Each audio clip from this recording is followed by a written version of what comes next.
Bienvenidos a todos. This is the Paseo podcast. You are listening to this on whatever streaming platform you're listening to this on. So thank you. If you're watching us on YouTube, welcome to our channel. Give us a like and subscribe. The date is February 6th. But again, that doesn't really matter because it's a podcast. So you're listening to this or watching this whenever, wherever you are. Ultimately, we're just happy you're here with us. And we're especially happy because we have a returning guest on the podcast today. We have Justin Agrelo. He is a reporter at City Bureau. If you want to learn more about Justin, definitely check out episode 36 of the podcast, where we go a bit deeper into his background and his journey through journalism. Justin, what are the quick hits? What should our audience know about you? I'm a reporter. I cover housing for a nonprofit journalism lab called City Bureau, which is based in Brownsville. I'm from the Northwest side, like Humboldt Park, Logan Square. And I'm Puerto Rican. So those are kind of like the top hits. Right on. You hit the checklist to become a guest on the Paseo podcast. So Justin, I wanted to have you back on the show because we were trading DMs on Twitter about some recent reporting that you were working on. Actually, you and the City Bureau housing team have been working on. And a few days ago, there was a really stellar report, in my opinion. And to give our listeners a bit of background, and I'm going to use your words here, Justin, but last fall, City Bureau's housing team began speaking with Chicago residents facing eviction to better understand the impacts the COVID-19 pandemic is having behind the closed doors of their homes or their residences, and basically giving a space and a platform that allows people, and you interviewed 7 people for this piece, that allows those people to share their own experiences dealing with eviction, renting here in Chicago. So it's a really interesting peek into what the state of housing is in our city. So I just wanted to, before we get into the nitty gritty of that report, I like starting off the show not only with asking our guests to share a little bit about themselves, but love hearing about, especially people in the diaspora, what part of Puerto Rico their family's from. So again, before we get into the report, let's talk about a little bit of your roots. So what part of Puerto Rico is your family from? My grandma's side, my mom's side, is from Caguas/San Lorenzo. And then my dad's side is from Juncos. They all lived on in the campo, like on a farm their whole lives. All right. My family is from San Lorenzo. Word. We're in the montañas. We're the hey. people. Let's talk a little bit about this report. So there's this looming eviction crisis here in Chicago, and there was a lot of really good data that the City Bureau article shared. Could you give our listeners kind of a high level view? Of course, we'll share the article in the show notes so people can, read the article in full. But, what is the state of housing right now in Chicago? Yeah, I think prior to the pandemic, experts were describing eviction nationally and in Chicago as a crisis. Prior to the pandemic, Chicago was seeing about 22,000 evictions each year go through the court system.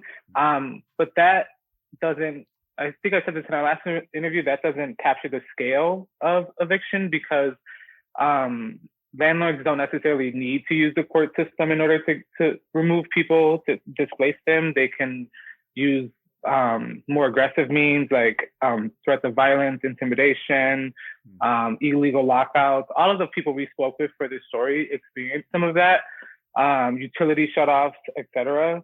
And so that was pre-pandemic. And then obviously COVID has compounded every sort of social issue that we face. And so what people are predicting now, what the Lawyers Committee for Better Housing, which is a local legal aid, but they also do a lot of research.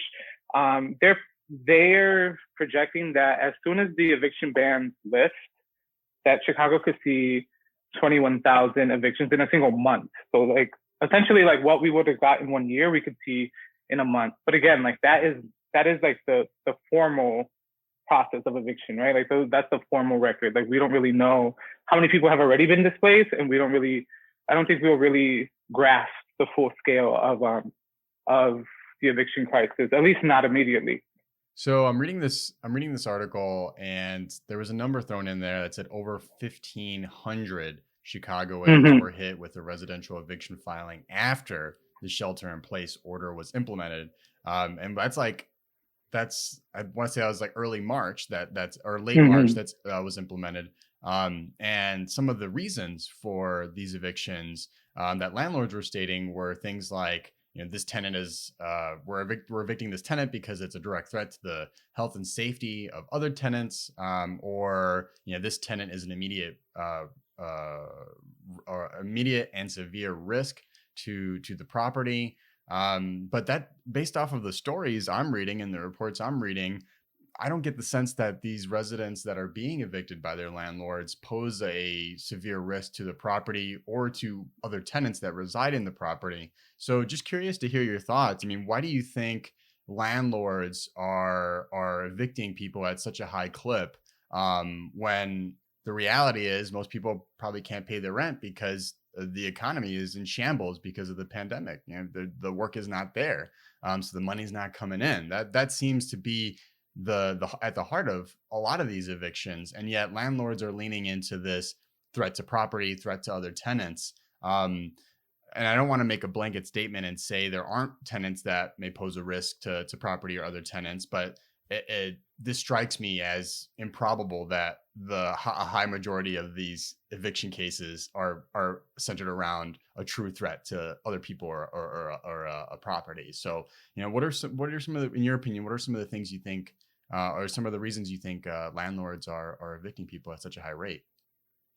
Yeah, and it's kind of, I think people don't realize.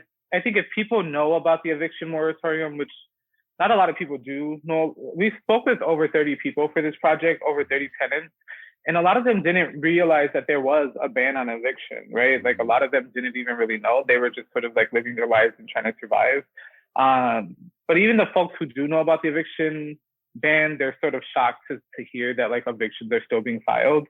And I think landlords, there might be a variety of reasons why landlords are doing it, right? Like one of the reasons could be landlords know that the ban is going to lift eventually, right? And so they kind of want to get ahead on that paperwork and get people out as soon as the ban lifts and as soon as they legally can. That could be one reason. Another reason is an eviction filing can be weaponized against Black and brown folks, right? And low-income folks. Eviction filing alone can prevent people from getting future housing, right? Like when you go to apply for an apartment, they check your background, they check your credit, and they check to see if you have any evictions on your record. And some applications outright ask you, have you been evicted? Have you been filed against? And landlords will screen tenants that way, right? We'll use that as a way to sort of like discriminate against people, even if the tenant has beat their case, even if their case was thrown out, even if they shouldn't have been filed against in the first place. And so an eviction filing, whether they're doing it to actually displace people or not, it's still a way to weaponize sort of like the law at Black and brown people. I think some landlords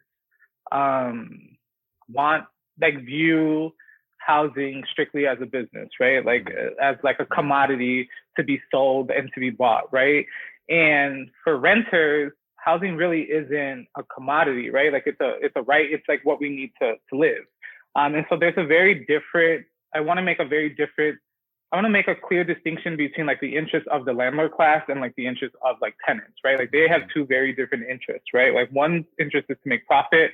The other, tenants are just trying to live, right? Yeah. And so I think that in one of the stories, and I can point people to, is there's this story of this man named Matisse who was like a father of five, and him and his wife had been him and his family had been housing insecure for years. Like they were staying with family, they were sometimes staying in shelters, and then right before the pandemic, they had sort of like hit a good spot. I can't think of the phrase, but like they hit a sweet spot in like their life where like they were able to secure an apartment. And the person that they rented the apartment from was actually a friend of Matisse's, like sort of like a person you went to like middle school with that you kind of like knew throughout the years. They weren't like super close.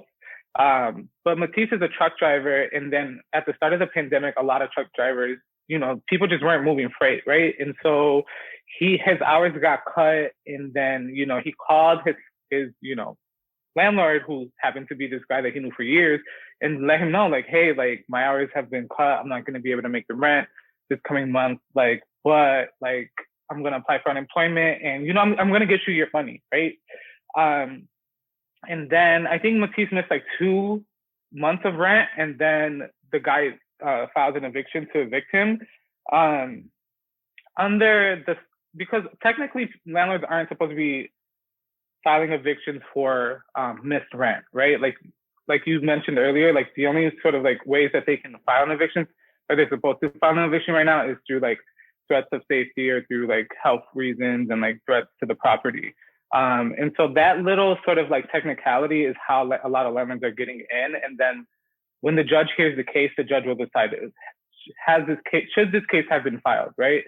But in the case of Matisse, like when his landlord called him and was like, hey, like I'm filed to evict you, like you gotta go, or the sheriff is gonna come and like put your stuff on the street. Matisse, like him and his family left in a hurry, and they went to go live in a hotel, which is also a lie. Like the sheriff right now is not gonna come to anybody's house and evict them. A, it's winter. The sheriff doesn't evict people in the winter. And B, the moratorium prevents the sheriff from being able to go to someone's house and kick them out. So the landlord lied, still filed the eviction, lied to him, said that the sheriff was going to come get him out.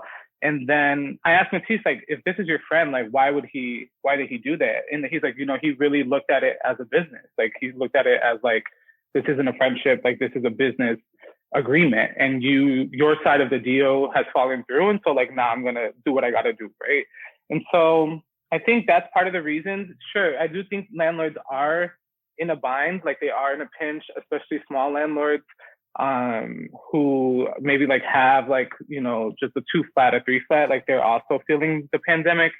And that is causing them to, behave violently. But I would make the distinction that, ultimately a property is someone's investment, right? It's not necessarily like, sure, your livelihood could be tied to your property, but it's also like a choice that you made to buy that property and to invest in it. And every investment has a risk, right? Just looking at the report out of City Bureau, the article had mentioned that while the moratorium, the eviction moratorium, has reduced eviction filings by 77%, it hasn't stopped landlords from forcing tenants out through these more aggressive means, like you mentioned, like the sheriff's going to come to you. It's almost like the boogeyman, like you're frightening people into doing what you want, and it's all based in a lie. So yeah, things like illegal lockouts, harassments, threats of violence, stuff like that.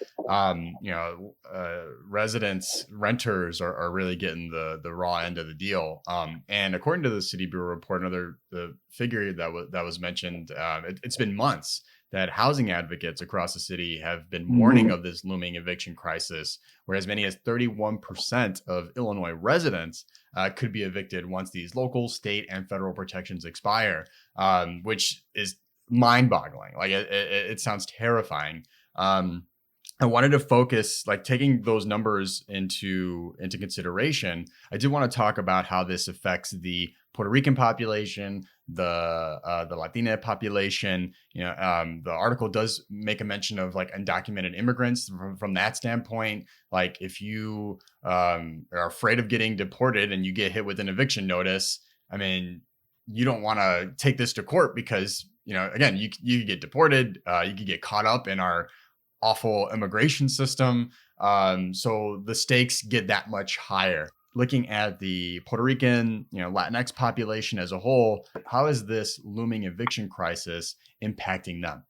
It's very common for Latina people in Chicago to not have a lease, to be on a month-to-month agreement, especially like folks who maybe their status is undocumented or they're like a mixed status family, et cetera. It's very common for folks to be on a month-to-month lease, which presents tenants with like puts them in like a very particular position, because I think a lot of folks, at least from my own experience of like my parents were always on a month-to-month lease. And the idea was that they didn't want to get trapped. If like an emergency happened and they couldn't pay their rent, they wanted to be, they wanted the option to immediately be able to double up, right? And I think a lot of folks have, that's part of the reason too. And so Block Club Chicago actually did a really good story on what they called invisible evictions in Logan Square and in Pilsen, and like how like Latina people were on these month-to-month leases. And so that in turn made them very vulnerable to displacement, because if you're on a month-to-month lease, legally your landlord only has to give you 30 days to move, right? And they can give you those 30 days whenever they choose at the drop of a hat for whatever reason they want. And so I think, in places where rents are skyrocketing, like Humboldt Park, Logan Square, et cetera, like if a landlord wants to sell their property or if they want to get a higher paying tenant in there, they can just ask you to leave, right? And so when you add the layers of like the eviction crisis where, tenants on month-to-month leases are typically people, or actually I don't know this, so I don't want to misspeak, but like if you think of Latina people and the positions that they sort of like the work that they do in our city, right? Many people who are in like hospitality, a lot of the people who lost jobs were largely like Latina people, Black and brown people, right? And so when you add sort of like this, like all of these sort of things to like the storm, it places Black and brown people in very like vulnerable positions and very in positions where they can be displaced easily. In terms of undocumented folks, because the story that I'm talking to you about is a part of a larger package, and there's a couple different stories in there. My colleague Alex Arriaga did a story on where she talked to some undocumented folks, and what she found was that oftentimes undocumented people don't exert their rights in the way that they probably maybe like their housing rights specifically, right? Like they won't exert their housing rights because of the reasons you said, right? Like this fear of like getting in contact with a court system in the United States is very intimidating, right? Like there is a collective knowledge that like courtrooms are places of violence, right? Like they're sites of violence, and it can be very, very scary to get, a seemingly formal notice that says like, if you don't pay this, you have to go to court. And, like that process seems very intimidating for people, even folks who maybe are residents who do have status, right? Like that's still just like that knowledge that like, this country's so grimy that like, I don't want to risk it, right? Like I don't want to risk going into this court, and I don't want to do it. I'd rather just double up and move. And so I think, yeah, a lot of Latina people, a lot of Puerto Rican people too are very at risk for displacement because of like the jobs that they occupy, because of the pandemic, and then also like where they live in the city, right? Like if you think of Pilsen, the Logan Squares, the Humboldt Park, like these are very little villages, like these are very sort of like communities that we're already facing a lot of displacement pressures, right? From like speculators and like companies that want to come in and like buy the block. And so like when you add the layer of like the pandemic, I think it sort of like exacerbates all of that. No, thanks for sharing that. You're absolutely right. It's everything's interconnected. And it's not just one issue, it's a series of issues that lead to this point where we have this issue bubbling up to the point where it's going to pop, and we could have a high amount of people just out on the street. And we're not just talking about individuals, we're talking about families, and out of no decision of their own. It's right. To be powerless in those moments. Just, we need a level of empathy in our government that transcends what we're doing right now. And I think it needs to get to a point where we're enacting policy that is for the many and not just for the few. And right now it seems like the government's looking out for the few people with power, with wealth at the top. And, the little guys and gals and familias are really getting the brunt of this. And it's just so unfair. Yeah. So the people that we mostly spoke to for this story were Black and brown, right? Because in Chicago, Black and brown folks, specifically Black communities, evictions get filed in Black communities at significantly higher rates than any other part of the city, right? Like landlords are really use eviction as a tool to displace Black people specifically. And then I think outside of the confines of the law, then we hear those stories of like immigrant communities being displaced through like threats. Would love to hear from you, like one or two stories to highlight, just to give people a glimpse into what some of the stories um, make up this piece. Yeah, looking through the article and seeing quote cards that you've highlighted, these pull quotes from these Mm-hmm. articles. There was one quote that had said, I just received this phone call saying that they were gonna come and kill me and my family if I didn't get them the money. Like, talk about mob tactics. Like, that's some mafioso stuff. Don't have to highlight that story specifically, but what are like one or two stories that you can give our listeners? Yeah, I can talk about that story. The person in that story, we changed her name. We called her, I believe, Sandra in the story. Mm-hmm. And she was working at Dunkin' Donuts. She was one of the women that I was talking about that worked at Dunkin' Donuts. Her husband is undocumented. They have 3 kids. And so when the pandemic hit, her husband lost his job, or the work that he was doing, and her hours at Dunkin' Donuts got cut, right? Like, she didn't lose her job at Dunkin' Donuts, but this is how I think like her story really represents it, just like how like strapped people are, right? That like a few hours in your day being cut can actually like destabilize your entire family, right? Like send you into like a cycle of poverty, right? And so she stopped being able to pay her rent and was trying to work it out with her landlord, but he was just like not trying to hear it. And then after I forget the time span of like how many months she missed the rent, she started getting, or her husband got a phone call talking about like a voicemail saying, if you don't pay your rent, we're going to kill you. And then she got one. And then her 17-year-old son got one as well. And I think like when her son got it, it was like when she was like, okay, like this is like, it's not a joke, it's not funny. And it's not, and she wanted to make the point of like, you really don't know if they're like actually being serious or not. She didn't really want to take that chance. So they, like a lot of the families that we spoke with who were displaced, moved really fast. Like they moved in with her sister-in-law, and like that put a lot of strain on like their familial dynamics, because like her sister-in-law was sort of like now had this family of 5 living with them in like a small apartment during a global pandemic where we were supposed to be keeping our distance.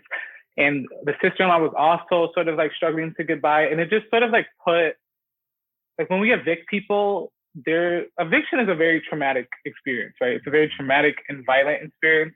I think we typically think of eviction as like a symptom of poverty, right? Like eviction happens because people are poor.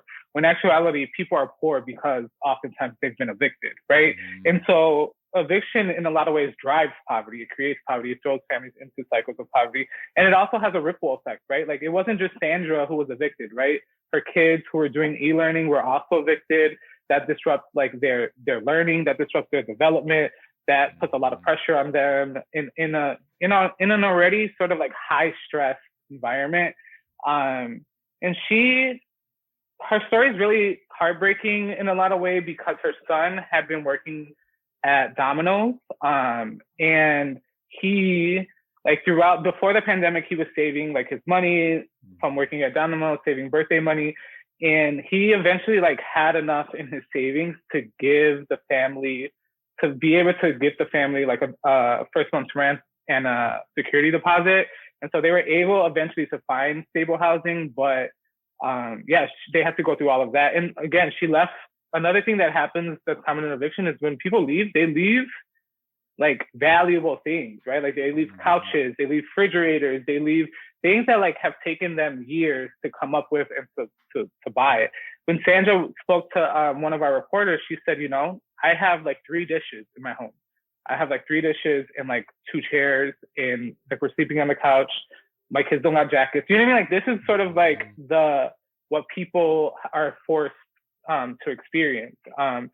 And I don't think people realize like the ripple effects that like eviction has. And if you are not someone that is facing eviction, if you are not someone who's like susceptible to eviction, if you're somebody with a lot of disposable income, like eviction doesn't just destabilize individual families, like it destabilizes entire communities, right? Like the fabric of communities are sort of torn apart in when families are displaced. And I think like if you're someone who really loves Chicago, if you're someone who really yeah, just really loves this city. Like, you should care about this, right? Because these are your neighbors, these are your community, and like, what is Chicago going to look like when all of this is over, right? Like, we really need to sort of like grapple with that and like really demand that like our city be better after this. That like, maybe it's not happening to me, but like it's happening to my home. Like, Chicago's my home. I love this city, and I think that's why people really should care about it.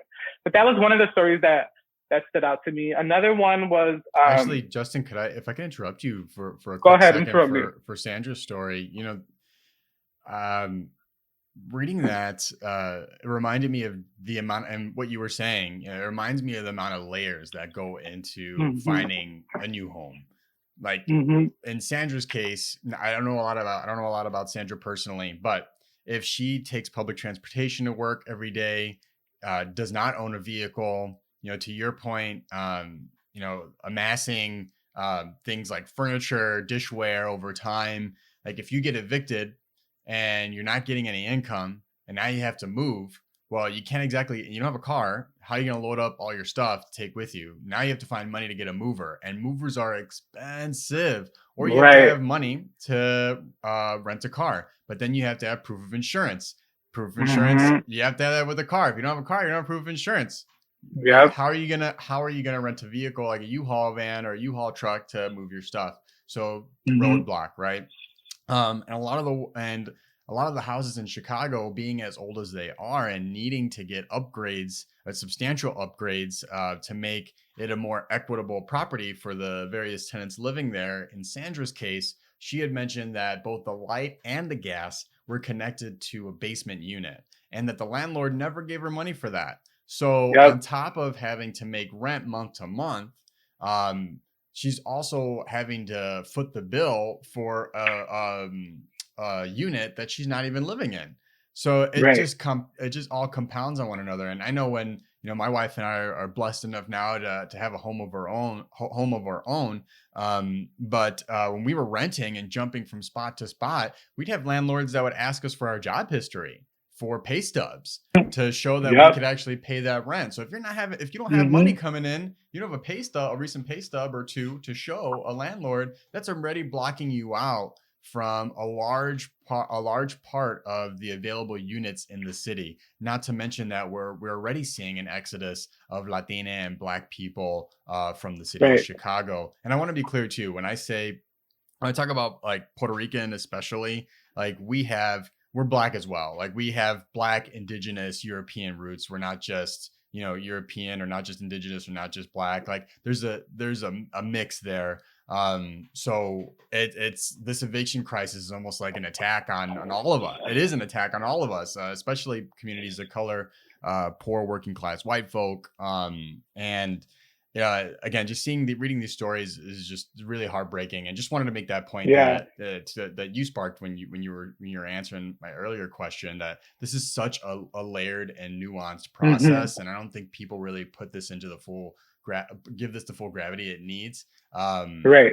Unless they've like been in it and had to like really see the tough parts of trying to relocate, or just find a nice unit to rent that's not going to put yourself or your children in harm's way. Because a lot of these housing units and a lot of these landlords, I'm sorry, like a lot of these landlords probably should never deserve to even own a property. The way they upkeep their property, it's like robbing. Yeah. That's actually, I'm glad you mentioned that, because a big theme in all of these stories is the conditions of their apartment. Like, a lot of folks dealing with like black mold, a lot of folks with like deteriorating apartments that were like, and the landlord was still coming every month to collect their $800. And it's like, you are literally charging people $800 to live in a place with the ceilings caving in. There's mold. It's causing them respiratory issues. The bathtub water is running brown. You refuse to repair anything. Like, repairs were such a huge problem in each of these stories. It was like each of these people were overpaying for rent, right? And it was kind of like, it's just kind of like the irony of like, you're going to evict me because I can't pay for rent, but I've been overpaying you for rent for like over a year. You know what I'm saying? And now all of a sudden I can't pay this. Now you want to kick me out. So repairs is a huge issue, and there really is no sort of infrastructure to sort of like I think like because of like property laws and I like in like America, like our ideas of property, of private property being so sacred and like sanctified and like don't tell anybody. It's kind of like, you know how people say like don't tell anybody what to do with their kids. Like you can't tell nobody how they're doing with their kids. You also can't really tell people in this country like what to do with their property either, right? Like, and in a lot of ways, it's kind of like that. Like these landlords, like they get. I feel like the conditions of a lot of these apartments is just sort of like so egregiously horrible, and there's like really no infrastructure to really like deal with that or like deal with or like hold landlords to a better standard of providing people an actual like livable unit. So yeah, that was a huge issue too. Yeah. Go ahead. No. I was just going to add to that. I think the mentality has to shift amongst our landlord population, because whether they like to admit it or not, or whether they like to be told or not, they're providing a service to their tenants. The tenants are their clients.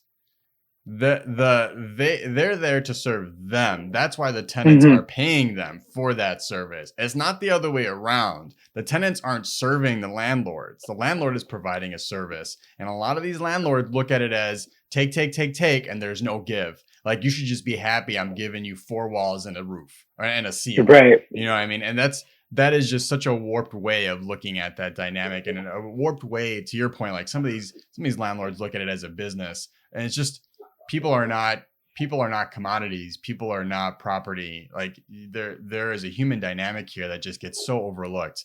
But I'm getting on a soapbox here with this, Justin. I do want to let's talk about this other story. we could go for another hour on this. But you know, what's another? You were going to share another story before I interrupted you. Yeah, another story is that I think really stands out in that piece is maybe the story of Tisha, who's a Black woman who has, I can't remember off the top of my head how many kids she has, maybe 5 kids, but she moved into an apartment early 2020 with her then partner, and then immediately after, she moved in about like February, and then like immediately after moving in, he was, she, content warning, this is, I'm about to talk about some abuse, but she starts beating her partner, and he sends her to the hospital at one point, and she, presses charges. He gets locked up. When she comes back out of the hospital, she loses her job. She was working at Sharks Chicken in like Indiana. Was commuting every day. She loses her job because she told me like my face was so, swollen, so messed up, I couldn't go to work. And that she told her boss, she showed him proof, and like he still was like, sorry, like you didn't come to work for X amount of days, you're gone. So then she told her landlord like, hey, I lost my job because of, this experience, and now I can't really find a job because COVID's happening, no one's looking, there's no work. So like, can you like work with me? And he was like, yeah, I'm going to work with you. We're going to figure it out. Filed an eviction against her, of course, knowing that she's like a single mom now who's a survivor of domestic violence, who is just sort of like down on her luck in so many different ways. Filed the eviction. And then he starts to do, according to her, like very creepy things, right? And this is like what a lot of women, I think, who are like single mothers who are renting from landlords who are men, they also have a layer of like the power dynamic between like men and women, and then you add a layer of like race in there, like her being a Black woman with kids, and like the power dynamics just being so. He started doing strange things. Like one day she woke up to him in her apartment, like literally in her living room. And she's like, why are you in my living room? And he's like, oh, I came to serve you your 5-day notice. And I gave her 5-day notice. And she was like, you could have like left this on my door. You know what I'm saying? And like, then he left. He did another thing where like, he started shutting off her like lights, started shutting off her utilities. And she was constantly having to like call 311 on this guy. And then eventually she like went to go, her friend was having a baby. She like went to like go see her in the hospital. She comes back home and the apartment building is on fire, like legit on fire. And then she said she thinks, she's like, I don't know. They said that like a cigarette started the fire, but she's kind of like, did this guy like burn his apartment to get me out? Which is not uncommon. Like arson for profit in Chicago, especially in Uptown, there's like a history of that. Like landlords burning properties to like get people out, to displace people. Which I don't know. I'm not making claims. I'm not saying that that is exactly what happened, but according to her, she's like, this is too like sketchy. It's like too coincidental that like you're doing this to me for months, and then all of a sudden my apartment's like on fire. So she had to go double up with her mom. And that story was just really heartbreaking. It's just really, all of this is just to say that like, this is what in like a fucking neoliberal ass society that like, that prioritizes property and profit over people. This is like what people have to go through, right? Like nothing in these stories are actually new, right? Like if you're a poor person in Chicago, you either have experienced this yourself or somebody who has, and you have witnessed this. And this is just sort of like, capitalism in crisis, right? Like in like, this is really, I think what we need to really think, what I would hope people take from this project is like, okay, this may not be new, but like, I feel like our responses can be new, right? Like our responses can change. And like, sure, this is an ongoing crisis. And I do think that people need to see these stories. But I also hope that people really start to think of like, okay, like this shit has gone on too long. Like, what do we do now? What are some solutions? How can people get help if they're facing eviction? You can actually look up to see if you have been filed against. I think the Cook County clerk's website has a tool for you to search your name, and you can see if you've been filed against, if you think that you've been filed against. Another thing is if you know that you are about to face eviction, or if you know that you're falling behind on rent, you always want to like open up a line of communication with your landlord, right? That is not a guarantee. Like your landlord could be like, I don't care, but you always want to get things in writing. Make sure that there is very clear correspondence between you and your landlord, and you letting them know that like, hey, I've lost work. You should always reach out. There's like legal services that I don't know if a lot of people are aware of, like free legal aid, like the Lawyers Committee for Better Housing, Legal Aid Chicago, the Lawyers Committee for Civil Rights, the Metropolitan Tenants Organization, like all of these sort of legal, they can provide you with like a lot better legal advice than I could as a journalist. So I would encourage people, like if you feel like you're in a position where you could be evicted, reach out to like a lawyer or a legal aid service that often will provide help for free. And the city does have some rental assistance coming. We don't know when yet. It's not really a ballpark, but there, the last stimulus that was passed in December, there was a lot of money allocated for rental aid. I think Illinois is getting something like $830 million for rental aid. And so those grants are going to open up again.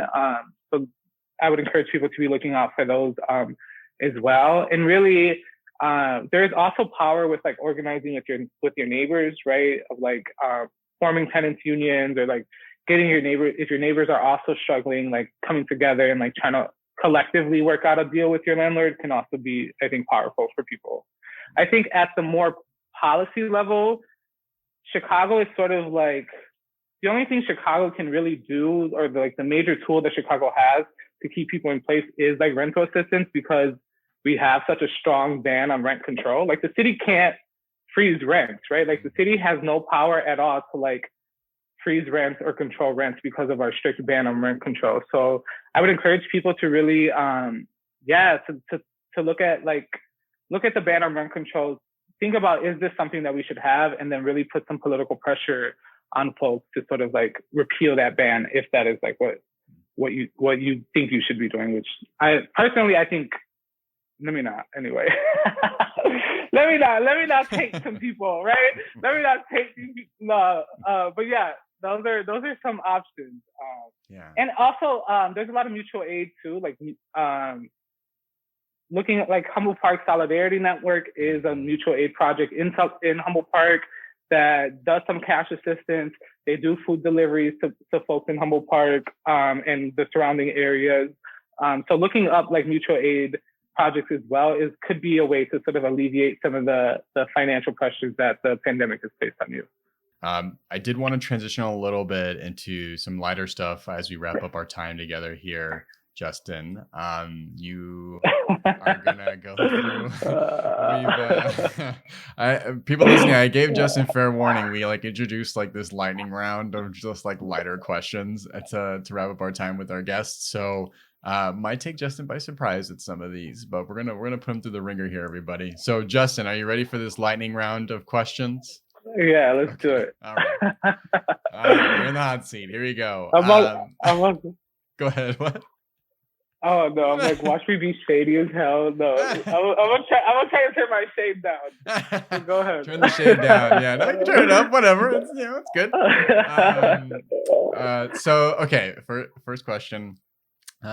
Besides City Bureau, what is one publication you love to report for or have a byline in? Oh, that's a good question, actually. We ask the hard-hitting questions here on the Paseo podcast, so I see. I would love to report for. I really love what Injustice Watch does, putting the pressure on judges, for example, and police. I really love the work that they do. I really love the Tribe. I would love to get a byline in the Tribe, which is sort of telling stories about Black Chicago, Black millennial Chicago in a lot of ways. I'm not Black, but I would love, they take pictures from, I think, all races. And then who else do I really love in this city? I would love to, I don't know, the Sun, I don't know. I'll just say those two, yeah. All right, those are good. Okay, while we're on the topic of journalism, what is one journalist you admire? Oh my God, I'm so bad at admiring journalists.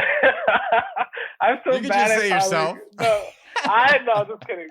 No tea, no shade. There are a lot of great journalists in Chicago that I think do really, really dope work.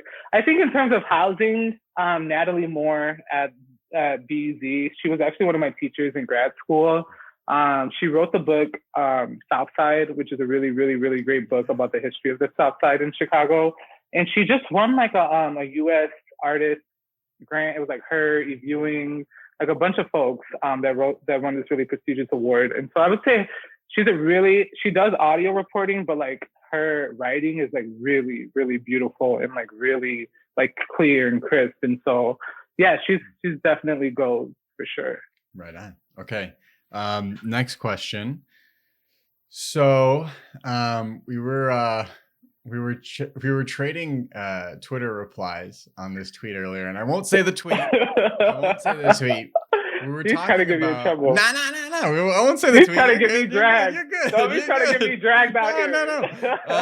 No. We were talking about Puerto Rican restaurants. Just curious to hear from you. What is your favorite Puerto Rican restaurant in Chicago? My favorite Puerto Rican restaurant. I feel like it changes. I really do. I'm gonna steal Rosanna's answer to say Casa Yari. I do love Casa Yari. Their mofongo is fire. That's on point. I do love Baba Caches on Division. Their roasted chicken and their jibarito sandwiches. Where else is a really dope fire Puerto Rican spot? I live in Pilsen, and the jibarito stop is in Pilsen, and it's the closest place that I could get Puerto Rican food. And so I really love them too. So I'll say those three. Is that one in Pilsen? That's on 18th Street, right? Yeah, it's right before the Pink Line or right after, depending which. Yeah. Right on. I gotta check in with them because I thought I saw a report that they may have been on the verge of closing or maybe closing. Yeah. Oh, but they're good now, I think. Oh, okay, yeah, they're good. Good. Yeah. The times I've gone there, I was like, wow, first off, how did a Puerto Rican restaurant end up in Pilsen? I was like, what's your story? Tell me, how'd you migrate here? But very good. I mean, really good food. Okay. It's just silly. I feel like there should be more Puerto Rican. I mean, I think. Yeah, of course. The same way we love Mexican food, I think, Mexican folks and other love Puerto Rican food. I'm come on, let's let's like diversify some of these restaurants a little No, bit. you're so right, especially when we're talking about over 200,000 Boricuas here in the state. Right. Like, we should really have some more options. It was funny. We interviewed Naomi Bonafu. She's a part of London's Puerto Rican diaspora, and I asked her, what are some Puerto? It could be worse. It could be worse though, because I asked her, what's a good Puerto Rican joint to get some food at in London if I'm ever in the UK? And she said there aren't any. We meet at one Dominican restaurant. Hey, she's like, there's like 7 of us in the diaspora here, so we don't really have a lot of options. And I was like, okay, once the pandemic is done, come to Paseo Boricua. We got a good roster of joints you could go to. I studied abroad in London, and I can confirm that is fact. There are no Puerto Rican restaurants out there. Like, there's barely any Mexican food out there. It's like a lot. There's some like South American food though, like Colombian. And, What is one thing you are obsessed with right now? Now, it could be related to Puerto Rican culture. It could not be. We are a diverse group of people, so we don't just have to like things related to Puerto Rican culture. But like any movies, books, music, TV shows, books, whatever, what's something you're obsessed with right now? Something I'm obsessed with. Is it cliche to say RuPaul's Drag Race? No, is that just such a like cis gay thing to say? Like, of course these cis gays would love Drag Race. No, RuPaul is like problematic, and we can get into that some other time. But this season's like really, really fun, and I've been look, there's not much to look forward to in quarantine. I feel like just staying home all day. I do the same, like every day is the same. But like Fridays, it's a good like escape from the shit show that is, this country every day. So yeah, I'm really obsessed with Drag Race right now. In terms of a book that I'm reading All About Love by Bell Hooks, which is it's kind of self-helpy. If you know Bell Hooks is like a feminist scholar, like it's very like self-helpy. The book. You're reading it? Mm-hmm. All About Love? Yeah. You like it? Oh yeah. Oh my gosh. I can't tell you how many times, and I don't know what it is. Like, the older I get, Justin, the more my likelihood of crying when watching and reading things has increased. So like, there's been a number of moments where like my eyes have swelled up reading this book. My wife is much deeper into it than I am. She's reading it with her mother. So I'm much more behind than she is, but like, right. And it's been out for a while too. So anyway, I mean, if people listening haven't heard of this book, I mean, Bell Hooks is the jam. I mean, All About Love. Yeah, it'll have you thinking about your own childhood. Like, there's a section where she's like, harm and love can't coexist. And so, like, when our parents tell us this is gonna hurt me more than it hurts you, or like our parents beat us, like whatever. And so there's like some hard truths that like she's gonna like throw in your face that I think it's a good read for sure. Awesome. Good choices. Okay, Justin, you shared this on episode 36 of the podcast on how people can keep up with you, but let's do it one more time for the people in the back. How can our listeners keep up with you? Social media, website, reporting, what have you? Throw it all out there. What do we need to know? Yeah, I finally made a website, and it's Agrelo.com. Yay! It has my 10 clips on there, my 10 stories. There's a little bit more than 10, but I'm a slow ass writer, so I don't really be tweeting about much. I just be tweeting about like just the thoughts that run in my head. But you can follow me on Twitter if you want some random ass tweets on your timeline at JSTNAGRLO. And yeah, my website is JustinAgrelo.com, which is literally just like a list of my stories and a link to my Twitter too. Right on. All right, Justin Agrelo. Thank you so much for being on the podcast. Thank you. Thanks a lot.